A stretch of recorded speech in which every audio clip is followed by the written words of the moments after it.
Ang adventure bike ang isa sa magandang gamitin kapag mahilig ka sa mga long ride and adventure ride, kasi ito guys ay nakadesenyo nga po para nga po sa mga malalayong biyahe, and syempre pwede rin siya sa off-road and on-road na mga road condition na talaga namang maaasahan mong okay na okay. Sa small engine displacement guys na ADB, ang ADB nga po ni Honda ang kilalang kilala. Nung una nga po nilang inilabas yung ADB 150cc dito is napakadami nga po nagkagusto, pero nga po maraming mga negatibong komento dahil sa mahina nga daw po ang power output at nakukulangan sila dahil sa naka 2 valves lamang yun, at naglabas nga rin po agad si Honda ng ADB 160cc na talaga naman pong pinasulit na talaga nila. At dahil nga doon, naglabasan na nga po ang iba't ibang mga motorcycle brand na mga ADB na nasa small engine displacement. At isa nga po guys sa pag-uusapan natin sa ngayon, ang isa sa pinakamura nga pong ADB na nasa mababang engine displacement na meron nga pong napakasulit na specs and features na talaga naman pong magugustuhan ng ating mga kababayan. Kaya samahan nyo ako guys na pag-usapan ang motorcycle na ito.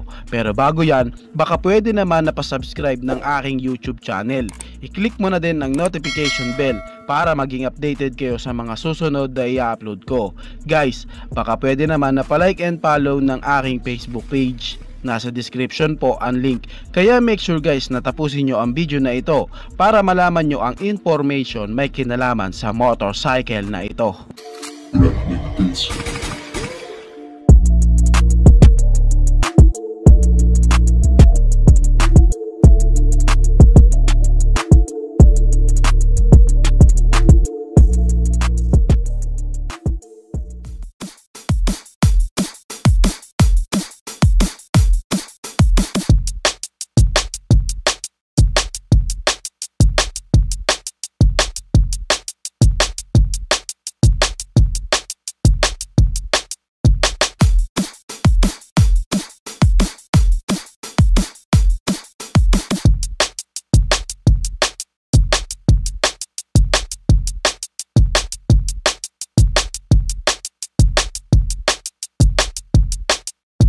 Ang tinutukoy ko nga guys is walang iba kundi si Motorstar ADB 175cc. Kitang kita naman talaga guys sa kanyang forma na napakaangas po ng ADB na ito, na talaga naman pong ibibigay sa iyo is long ride at talaga namang napakasulit ng pagkakaporma niya, futuristic design. Sa dalawang brand nga po na si Rusio at Motorstar, talaga makikitaan mo guys na naglalaban nga po sila pagdating nga po sa pagpuproduce na paglalabas ng mga motorcycle dito sa Pilipinas. At makikita din natin guys nung naglabas nga po si Rusio ng kanila nga pong adventure bike na napaka-forma din naman po and merong aggressive look, naglabas na rin po ngayon si Motorstar. Kitang kita nga po sa dalawang brand na ito na nagko-competition sila pagdating nga po sa paglalabas o pagdidealer ng mga motorcycle dito sa Pilipinas. And syempre guys, maaasahan mo rin pong napakamura nga po ng presyo ng motorcycle na ito ng Motorstar ADB 175cc. And syempre babanggitin ko rin po dito sa inyo yung cash price niya, yung kanyang monthly, at kung magkano nga ba ang kanyang down payment. Makikita nyo guys dito sa video na to kung gaano nga ba talaga kaganda ang ADB na ito. Ngayon ito ang tanong, sulit ba yan pagdating sa kanyang power performance? Ngayon guys, ipapakita ko sa inyo ang isa nga pong clip na nakahit nga po ng top speed kung gaano nga ba kabilis ang motor na ito. Well, ito nga po yung kanyang top speed, credit to the owner nga po pala.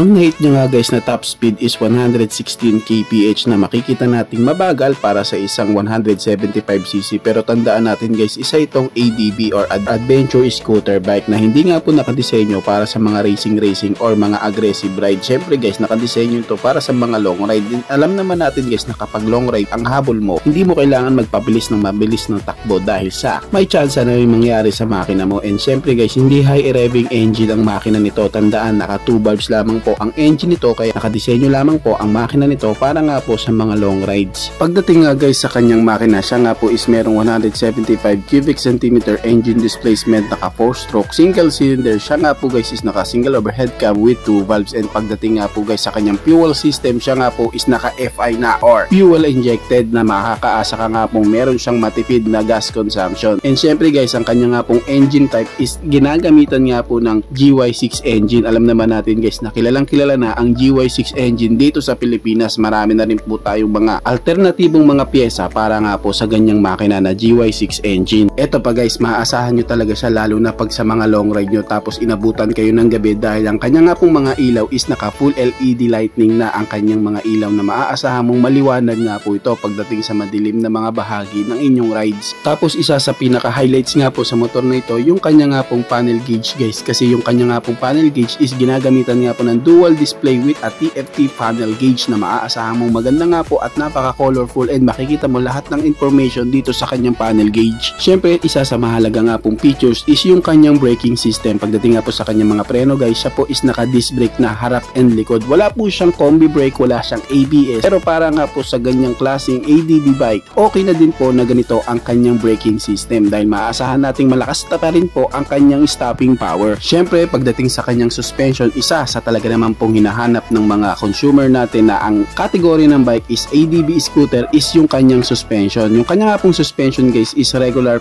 front telescopic fork na meron nga pong 360mm rear shock absorber na talaga naman pong maaasahan mong sulit at napakaganda ng disenyo, lalo na itong kanyang rear suspension na meron pa nga pong baso na meron talagang langhis na nakakatulong para nga po maging maganda ang play ng suspension mo. Ang kanya nga pong seat height guys is may sukat nga po na 795mm, ang kanya naman pong ground clearance is may sukat na 195mm. Wheels alloy nga po mags nito kaya mag-aasahan mong matibay po ang kanyang mags. Pagdating po sa sukat ng kanyang mga gulong, may sukat nga po ito ng 110/80/14 sa unahan, at sa likuran naman po is may sukat na 130/70/13. Ngayon guys, dubako naman po tayo sa kanyang presyo. Ang SRP nga po ng Easy Ride ADB 175cc ni Motorstar is nagkakahalaga ng 87,000 pesos. Mura talaga para sa ganitong klaseng category bike. At kung balak mo naman siya guys na kunin na installment, ang kanya nga pong down payment is nagkakahalaga ng 27,900 pesos ang kanyang down payment. Pinapalaki na talaga guys ni Motorstar yung kanilang mga down payment para makaiwas nga po sa pagkabatak, dahil alam naman natin guys na pag malaki nga po ang down payment, mas mababa po ang monthly mo. Speaking of monthly guys, kapag 18 months mo nga po siyang kukunin o huhulugan, ang iyong monthly is nagkakahalaga lamang po ng 3,783,000 pesos. Meron pa po yung rebate pero depende po yan sa Motorstar Casa. Kaya kung ikaw na gusto nga pong magkaroon ng ganitong ADB bike na napakamura na, napakapogi pa ng itsura, very futuristic, and syempre matipid sa gasolina dahil sa meron man siyang mababang specs, maaasahan mo namang sulit ang bawi dahil sa pag naglo-long ride ka matipid ang gasolina. Tsak nga po na magtungo lamang kayo sa mga Motorstar outlet para nga po sa karagdagang information may kinalaman nga po sa motor na ito, ang Easy Ride ADB 175cc ng Motorstar. Kayo guys, ano ang masasabi nyo sa motor na ito? Paki-comment naman ang inyong reaksyon. Maraming salamat po. Bago matapos ang video na to guys, baka pwede naman na pahingi ng isang like mula sa inyo. Maraming salamat po. Sa tingin ko guys is dito ko na lamang po tatapusin ang ating vlog. I hope na nag-enjoy kayo sa aking hinandang video para sa inyo. Pinasisigla ko din kayo guys na i-subscribe ang aking YouTube channel. I-click mo na din ang notification bell para ma-update kayo sa mga susunod na i-upload ko. Maraming salamat po. So dito ko na lamang po tatapusin. Ichi boy.